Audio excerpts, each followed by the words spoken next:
I just got done watching 90 Day Fiance's new dating show spinoff, Hunt for Love, and honestly, this might be the best 90 Day spinoff we've had in years. In just the first episode, we have love triangles, disgruntled exes meeting again, F-boys getting called out for their F-boy things, and at least so far, the most enjoyable and entertaining mix of cast members I've seen in recent years. I thoroughly enjoyed watching this episode, and I can't wait to talk about it with you all now, so let's get into it. After a few establishing shots of a beautiful island resort that we later find out is in Tulum, Mexico, we're introduced to our first 90 Day cast member, that being 33-year-old Chantel Everett from Atlanta, Georgia. Right now, I live in Atlanta, and the dating pool, let's be honest, it has piss in it. Chances are, if you already know about Chantel, then you probably have your own pretty strong opinion about her, with some fans admiring her relatability, resilience, and personal growth, and other fans finding her stupid, inauthentic, and boring. She spent 7 years in a bad relationship with her then husband Pedro. She then breaks out of this relationship. She then has her self-described hoe phase on a recent season of The Single Life. And now she's back on the hunt for love, looking to find someone to settle down with. I want you to have the whole package with the package. The next 90 Day cast member we meet is Tiffany. You might remember Tiffany from a previous season where she was with her South African fiance Ronald. Ronald turned out to have a pretty bad gambling addiction that contributed to a lot of financial insecurity and instability in the relationship, was also incredibly toxic and misogynistic to her. Do the hard things, Ronald. Like what? Change iPad. No, that's your job. But unfortunately, that toxic relationship went both ways, with Tiffany herself getting a lot of hate for her incredibly condescending, superior, know-it-all attitude. But that's all in the past for Tiffany. She's left that relationship behind, she's down 110 pounds and feels much better about herself. And like Chantel, she's ready to get back on the horse and meet someone new. Tiffany arrives at the resort, she meets up with Chantel, whom she had not met before, but the two of them quickly form a bond over their mutual failed marriages. And then we meet our third 90 Day cast member, Rob. I assume we all know Rob by now, as he's been on several of the most recent seasons of the show. He was with his partner Sophie, they end up getting married, they have a lot of problems, they go on the last resort, they end up breaking up. And although the two of them are still technically married on paper, which Rob is a little worried about, for all intents and purposes, the two of them are completely separated, and Rob is ready to move on. He arrives at the resort, I guess on the male side because there's no Chantel or Tiffany around, where he then meets one of the show's events coordinators who hands him a mask and invites him to the mysterious masquerade ball later that night. Full-blown Illuminati. And we're then introduced to the fourth cast member, Usman, aka SojaBoy. I have my advantage because, like, Africans, everybody has big penis. Everybody has big... SojaBoy is another very interesting member of the cast, with a very strange record of only seemingly dating 50 and 60-year-old white women. You know, that's what he's into. You know, anyone can be into, you know, whatever they want. Since the beginning of the show, fans have consistently questioned if Usman is actually interested in these older women in a real romantic sense, or if he's just interested in using this somewhat vulnerable, lonely demographic in order to get a green card. However, Usman claims that he just wants a couple kids, and has apparently only at 35 years old, has recently realized that dating 70-year-old women isn't the most compatible with having children, and is now going to the singles retreat in order to find younger women to impregnate. Actually, I don't really know why Usman is here. Regardless, nighttime rolls around, we see the squad don their masks and head to the masquerade party. And as they arrive to the social, they quickly discover that most of the people here are actually normal people that until now had nothing to do with 90 Day Fiance. We see the cast go out and try to socialize with all these normies to various levels of success, and among these normies, we hear a familiar voice, Tim. Tim's another recent cast member, 44 years old, has been on numerous relationships on the show, most recently with Veronica. Well, actually, most recently with some Colombian lady that was also, and Veronica was on The Single Life as well. And the two of them have been in this, relationship where like they both care for the kid and they live together, but they're not together, but everyone thinks they're kind of together and it's kind of weird. And they've had that whole thing. Anyway, Tim's been working on himself and is finally ready to get into a normal relationship for once. Normal, where the girl doesn't need like a lot of psychiatrists and psychologists at this point in her life. Tim shares with us a similar backstory to the other cast members so far, talking about his previous exes, the worst and most toxic one being Jeniffer.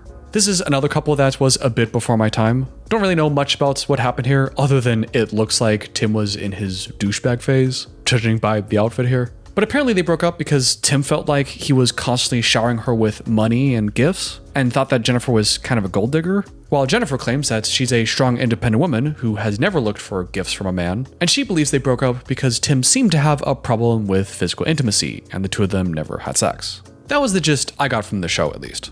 After Tim gets back to mingling, we meet another cast member from previous seasons, Cortney. Now, honestly, I have never seen this person before. I have no idea who Cortney is. They were showing the flashback scenes, where I guess she's had 2 different partners on the show before. Don't recognize them at all. Never even heard of this person's name before, so really going into this season completely blind with her. However, after seeing her on screen for about 5 seconds, there's just something about her that feels very... how would one put it? It's I think most people, when they meet me, they think I'm dumb. Yeah, that's it. Hey, I'm not saying she is, I don't know anything about her, but for some reason, the vibe she gives off is clearly a dumb vibe. But actually, I'm really smart. I graduated with my degree in finance and my minor in beer pong. Yeah, I don't know what it is. It's just something about her. I can't tell. My mom's like, oh, I think your expectations are too high. I'm like, basically, like, don't cheat on me or lie to me and, like, pay my bills. But as she grabs a drink and looks around at the crowd, she realizes she recognizes one person in particular, Usman. Apparently, while Cortney was in Turkey, she met up with Usman and acted as his tour guide for a couple weeks. The two of them got along great, they were going out to dinners, and as she mentions frequently, she spent a lot of time in his hotel room. She was wondering at the time if this was the beginning of some kind of relationship, what kind of feelings were involved, and it seemed like she was led to believe that this was a very legitimate thing. However, once their trip in Turkey ended and they went back home, he completely ghosted her.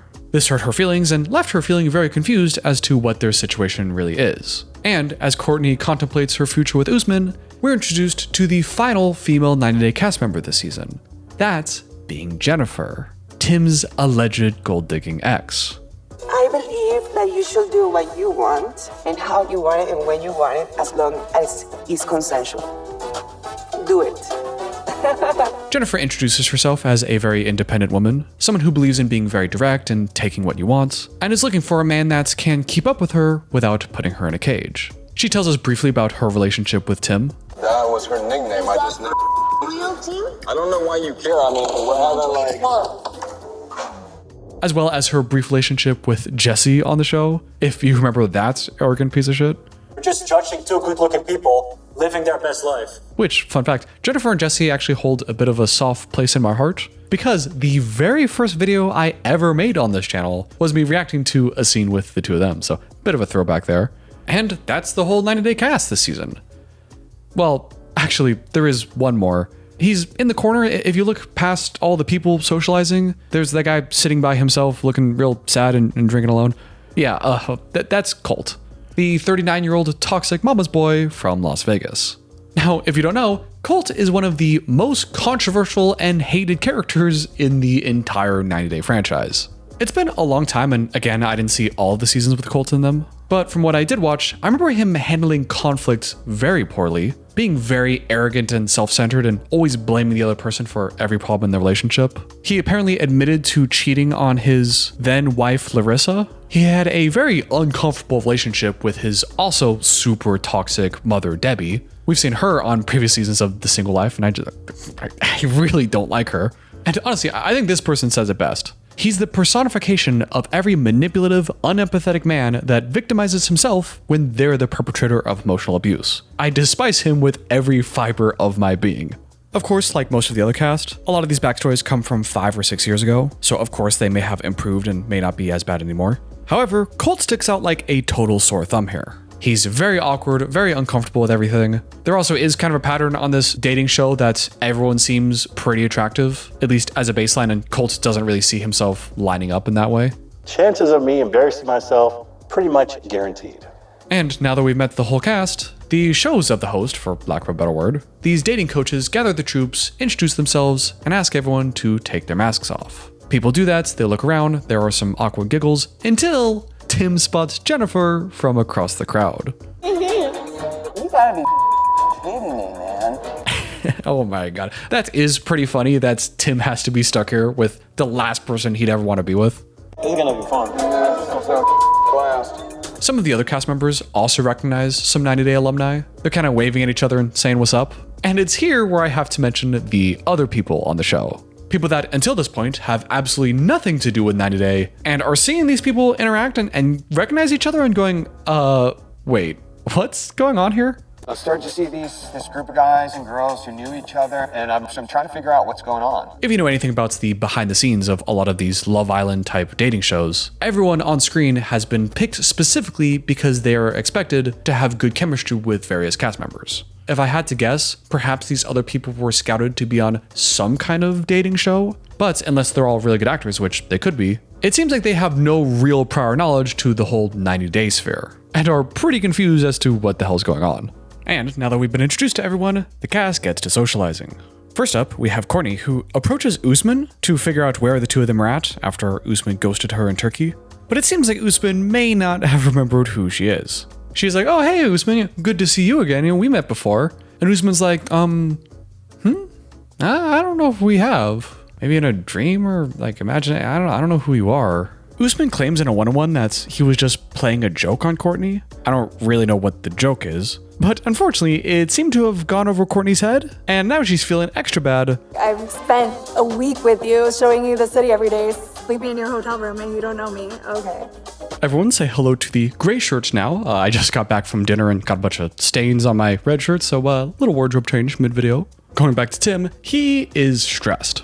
He pulls Tiffany aside because apparently him and Tiffany are pretty good friends and says to Tiffany, hey, I want to go talk to Jeniffer and just get this awkward thing out of the way, see where we're at. But the last time I talked to her, it went terribly. Maybe this isn't the right time. But Tiffany encourages him to go face it head on, get it out of the way early before it gets more awkward. Tim tries approaching Jeniffer, who's currently talking to one of the normies, this kind of high looking guy named Chris. Really curious about Columbia. But mostly because of you. It's not Columbia. They're getting their flirt on when Tim just blasts right through it and starts talking directly to Jeniffer, not even acknowledging the Chris guy, and tells Jeniffer that he wants to check in where they're at, doesn't want things to get weird. I don't want there to be tension. I'm trying to have a good time. I don't want any bad blood, you know. The normie chimes in, understandably pretty confused right now, and is like, do you guys need a minute to should I head out?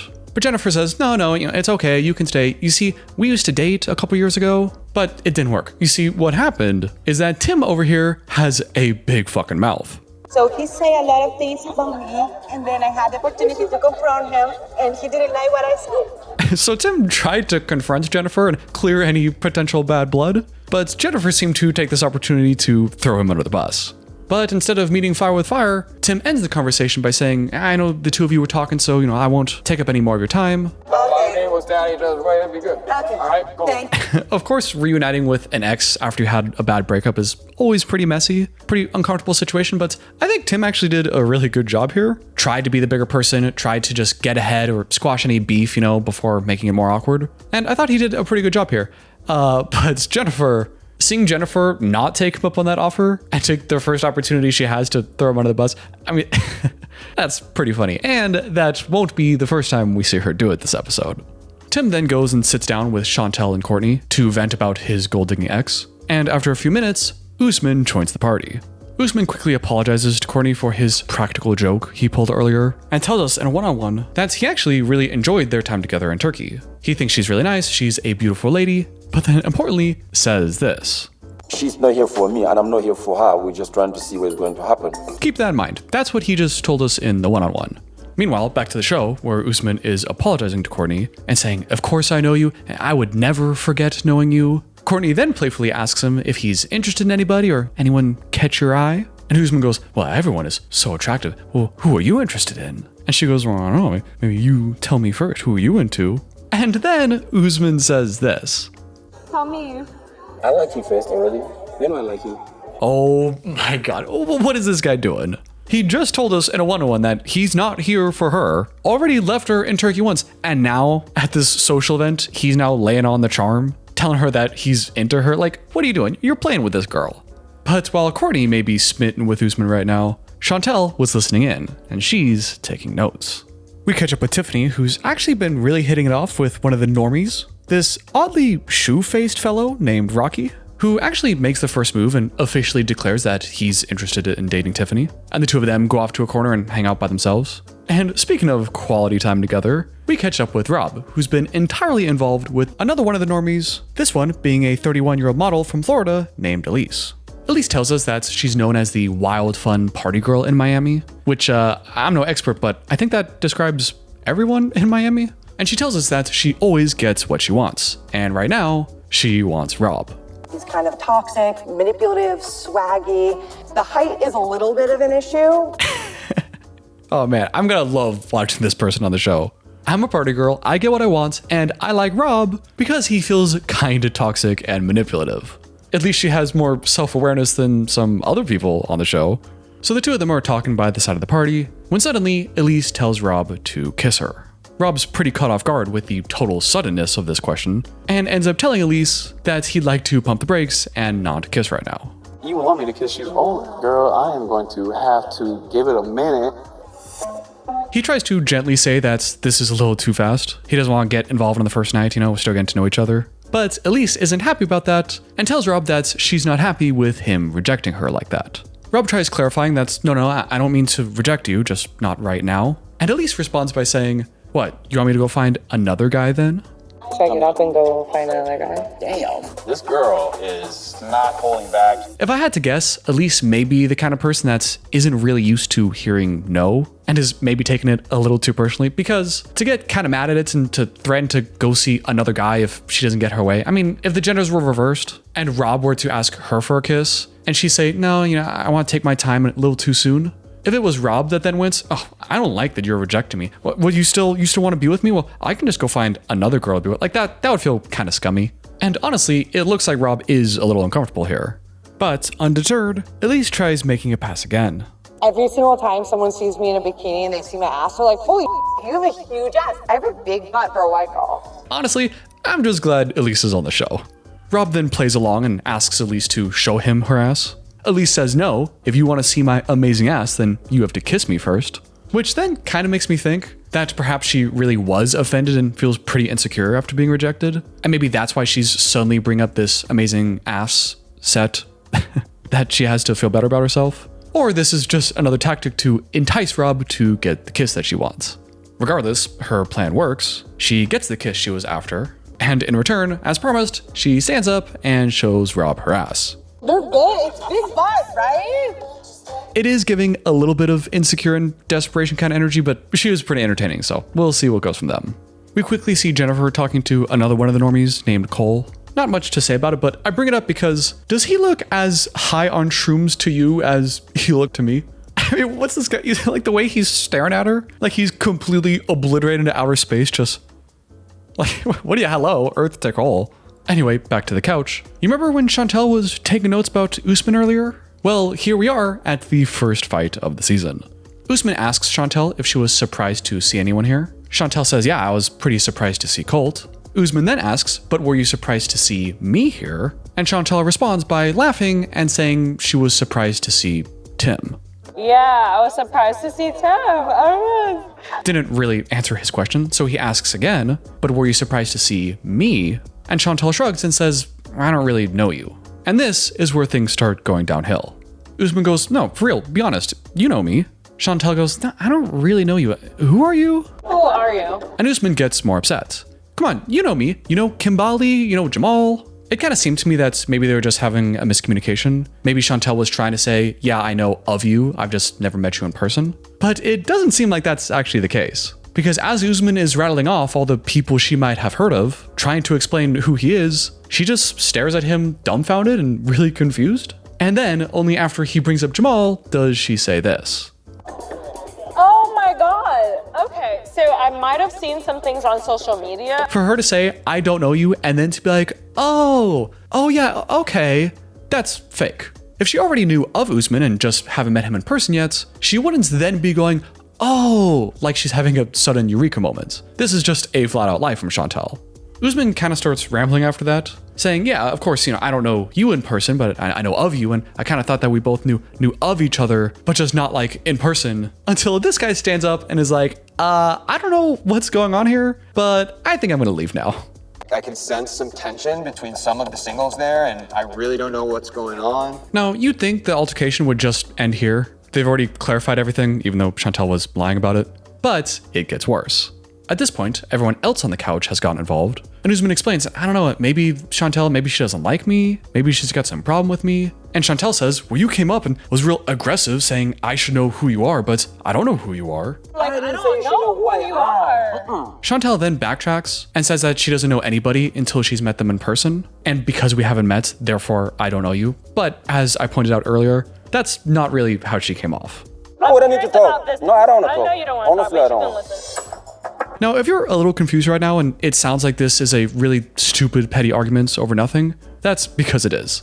This didn't need to be a big thing at all. Either of them could have just gotten over it and moved on with their day. However, we know this was inevitable because Chantel's already told us that she doesn't trust Usman and thinks he's a scammer, and Usman's upset because he knows Chantel knows who he is. They have mutual friends, they ran in the same circles for years, and he knows that Chantel is close with Cortney and knows that Chantel's been talking shit about him. They both start raising their voices, they call each other defensive. Chantel then turns and talks to the rest of the group about Usman as if he's not there. I don't even know this man. You are lying. You are lying. And Usman calls Chantel a liar. Later on, we see Tiffany invite most of the cast members back to her room to hang out a little bit after the social ended. Cortney tries prodding some more information out of Tim about how he feels with Jeniffer, and while he does repeat his narrative that Jeniffer was kind of a gold digger, he then cuts the conversation short and tells them that he just doesn't want to get into it. But I can tell what I'm about done talking about because this is gonna get in my head, and I don't want to let her ruin my trip. They check in with Colt, who did talk to one girl during the event, the incredibly short Asian cast member, named May, I believe. Somehow that doesn't surprise me that Colt would be into the very small Asian woman. I mean, he hasn't dated those kinds of women on the show before, but something about his vibe, I mean, you get what I'm saying? You kind of feel the same way about him? When suddenly, the fight from earlier gets reignited, when Tim reveals to the group that apparently Usman finds Chantel very pretty, which immediately ruffles some feathers, and the two of them pick up right where they left off. I didn't judge you. And I feel like you have some kind of perception about me. Honestly, the second fight was just as stupid as the first one. Usman wanting some answers, Chantel claiming that she doesn't really know who he is. But then, I suppose in an attempt to help, Cortney then turns to Chantel and is like, oh, well, you know when I told you about all that stuff that happened in Turkey? And you told me that you thought Usman was a scammer? Yeah, well, that's why Usman's mad at you. Remember, you were like, oh, he's a scammer. So he's like butthurt. Not just revealing to everyone that Chantel does have some opinions about Usman, but also kind of snitching on herself by inadvertently telling Chantel that she ended up telling Usman all the stuff Chantel told Cortney. Kind of an own goal there scenario with Cortney, but I guess it's at least out in the open now.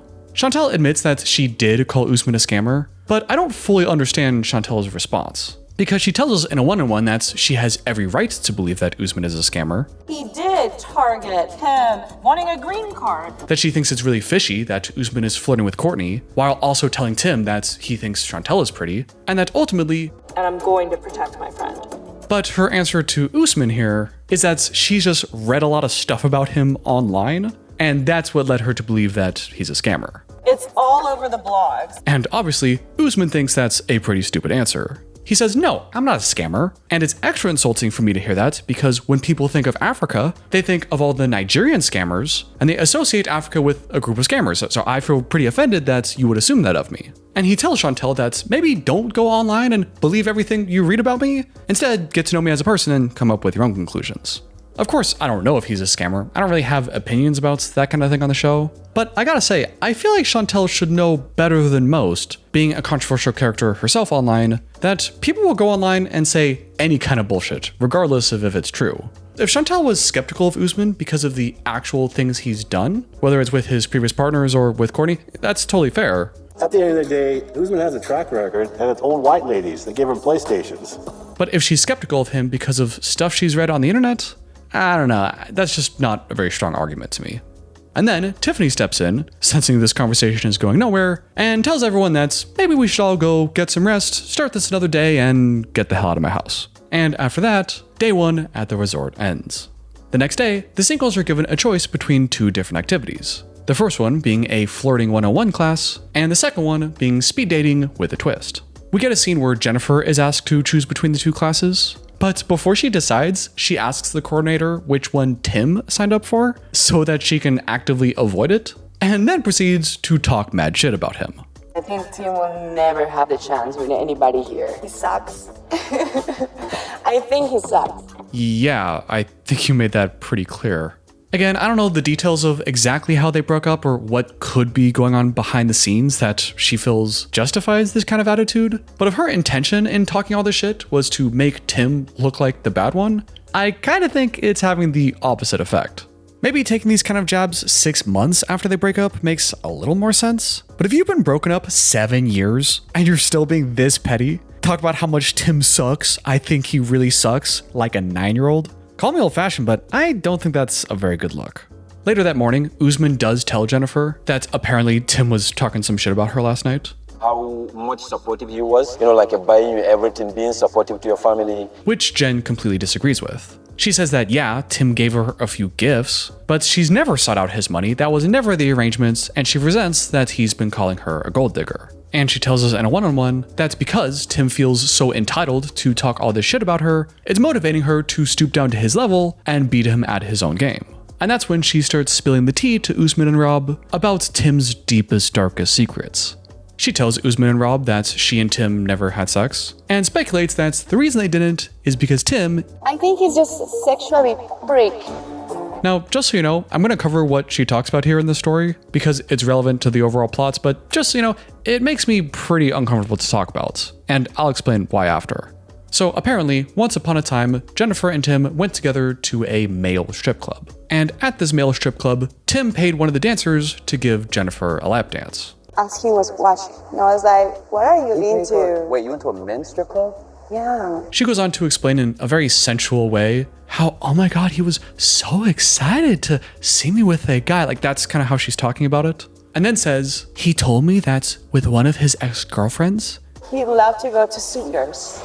Okay. Yeah. That's just something else. Usman just kind of sits there looking pretty surprised. Kind of seems like this is his first time hearing about these kind of activities. And Rob is kind of going along with it. Like, he's not saying, no, I don't want to hear about this, but he doesn't seem overly enthusiastic either. He's just kind of like, oh yeah, that is kind of weird. I mean, maybe he could. I guess I could, see some, yeah, there are some people that like that. It's not like he's going, oh my god, like, I can't really, I'll spill the tea, girl. Like, they're just kind of there, in my opinion. But the way Jeniffer talks about it, she's super into it. She's very dramatic and kind of feels like she's milking everything, as if she's really trying to sell just how salacious and crazy this story is. And I don't know, this just doesn't feel right to me.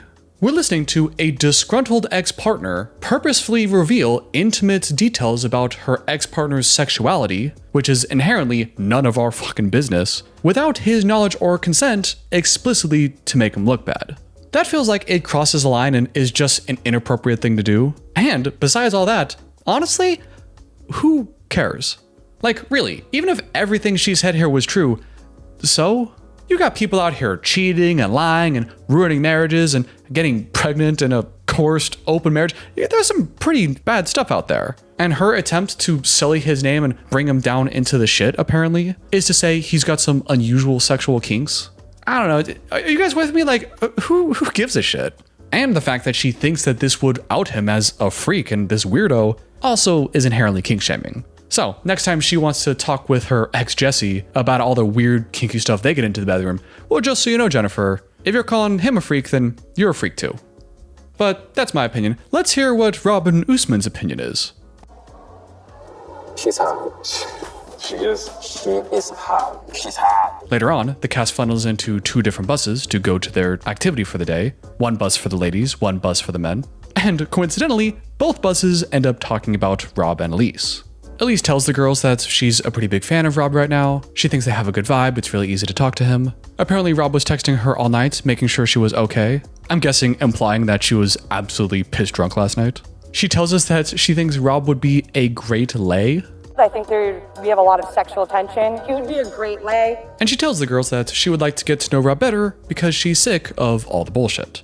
Meanwhile, while Elise tells everyone how great of a guy Rob is, it was cute because I kept talking and telling him things, but like he remembered everything I said. The guys are also talking about Elise. Well, at least you know that girl likes anal. Oh my god. So yeah, apparently at the party last night, Elise was telling everyone that she had been to this resort before, and it was that trip where she first tried anal. I mean, I told you Elise is entertaining. The guys are all joking about how amazingly direct and forward Elise is. Not talking shit about her, surprisingly, not really judging her, and more so just explaining their shock and surprise with her. It's like kind of like hanging out with one of the bros almost. Very bro personality, which I kind of like. Which makes Rob laugh, but also makes him consider if it was such a good idea kissing her last night. Oh, it seems really forward to be talking about where you've had anal with a bunch of strangers. The bus of contestants arrive at their destination, which turns out to be the speed dating with a twist. And as we find out, that twist is that all of today's speed dating will take place in hot tubs together. Which, kind of a weird combination. I kind of feel like the point of speed dating is to quickly get a vibe of how compatible the two of you are together. But if you make everyone do it in revealing swimsuits, I feel like that can kind of distract from the compatibility aspect and might make it a bit more about who you find most physically attractive, you know? We see everyone go on their speed dates. Chantel looks quite awkward in all of hers. At one point, she even has to plead with the hosts that she needs a dating coach here ASAP because it's so awkward. Gosh, we're the dating coach when you need one. Rob gets along with most of his speed dates. And while the first group does their speed dates, the second group is hanging out together by the beach. And we actually learn a lot about Elise. I have this like crazy personality when you first meet me. Like behind closed doors, I'm super insecure. It's just like I'm so scared of getting hurt. Jeniffer seems to not buy that from Elise because she thinks Elise is super hot and therefore isn't insecure. If you want to be a slut and enjoy it. And of course, I don't know, but that's also kind of the whole point. It's often the case that the people that spend the most time and money on their appearance and getting plastic surgeries and whatnot might be getting them because they're so insecure about their appearance. That could totally be the case with Elise. I mean, you remember just how quickly she got offended by that quasi-rejection from Rob around the kiss? You're rejecting me, I don't like that. I'm not rejecting you. It could be that legitimately hurt her feelings and made her very insecure. I just think that's a good thing to remember, that sometimes the loudest and most confident person in the room might also be the most insecure and are just compensating. Honestly, I'm kind of hopeful we get to see more of Elise. This may turn into a really cool, feel-good redemption story for her, where she recognizes her shortcomings and, tries to move past it, so I'm interested to see. Unfortunately, Jeniffer and Tim are both in this group of singles, and as we've seen, whenever the two of them are together, Jeniffer has to talk some shit. Elise then changes the subject and asks Jeniffer and Tim what their situation is. Did you guys used to date? And it's safe to say, the two of them handle it very differently. Tim responds by going, yeah, we did, but that was so long ago. Yeah, it might be a little weird, but we'll have to figure it out. We're stuck here together, so it'll be fine. Doing a good job of answering the questions without involving everyone in their personal drama. However, Jeniffer doesn't do the same. Tim says, yeah, I was so surprised because we haven't talked in 6 years. And then Jeniffer goes, 6 years. And he had a lot to say. So did you. She said he said a lot of mean things, like put a leash on her and things like that. But that everything is fine now because I put him in his place. So at first I was going to take what Jeniffer said here at face value and assume Tim was being really toxic behind the scenes or something. But I think I may have actually found the clip she's referring to here.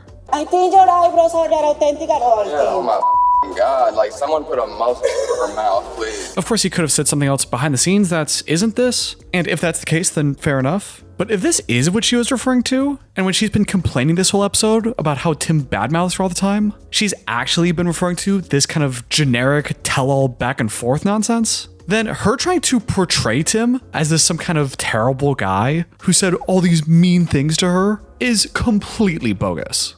And because Jennifer's making these accusations, this puts Tim in a pretty difficult position. Because, as he tells us, he doesn't want to be the guy that fights with his ex, especially in front of a bunch of people. However, he also doesn't want to allow his disgruntled ex to talk a bunch of shit about him and sabotage his chances of meeting new people. I guess because I'm not in either of their shoes, I don't really understand the full extent of why Jeniffer is upset with Tim, so I don't want to make a judgment on who I think is right or wrong yet. However, that being said, and having watched the full 2 hours, the vibe I currently have is that she seems to be upset that Tim talks shit, when maybe in reality, a lot of the time he's just giving his opinion. He legitimately thinks that Jeniffer may have been using him, and that when asked, he's gonna say, yeah, I don't like her, this is my opinion about her. And maybe then she hears more from people like Usman that he's talking all this shit, when he's not really talking all that shit. but it leads to an overall perception that, oh my God, just get my name out of your mouth. And if you're going to be petty, then I could be petty too. I think that's what's going on. A little bit of a miscommunication, a little bit of an overreaction in my opinion. And also, didn't she talk mad fucking shit to Tim when she was with Jesse on that tell-all? So I don't know, but I think at this point, 7 years removed, maybe you guys should both just shut up. Maybe you should both move on with your life. And I think even if Jennifer had some legitimate points, I do think it's still probably the right move at the end of the day to take Tim up on that initial offer of let's just be bygones, I'll stay out of your way, you stay out of mine, instead of her current approach, which is to actively talk shit about him behind his back, attempt to kink shame him and smear his dirty, intimate sexual secrets, which totally inappropriate in my opinion, and take every opportunity she has to sabotage his chances here. At the end of the day, regardless of what you think about Tim, he's not doing that to her in this situation. So I think it does still seem like he's coming out the victor at the end of the day, at least to me. And of course, everything I said today is just my opinion, and let me know yours about any of these couples in the comments down below. I want to give an extra special thank you to all of you channel members for helping support this channel and keeping the lights on, with an extra special thank you to my producer, Nancy Jones. If you'd like to see these videos early as soon as I finish them instead of having to wait till Saturday or Sunday morning, then feel free to become a channel member below, and until next time, I'll see you later.